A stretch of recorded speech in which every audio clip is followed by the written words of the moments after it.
Scenario B is the following.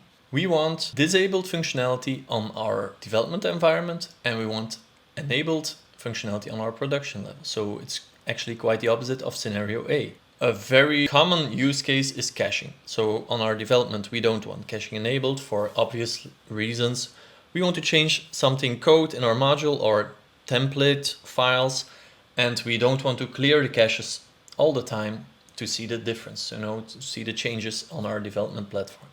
For this, we can use services.yml file and settings.php once again. With services.yml file and our settings.php, we can override settings that are enabled in our database, but we still have the power to override them in our settings.php.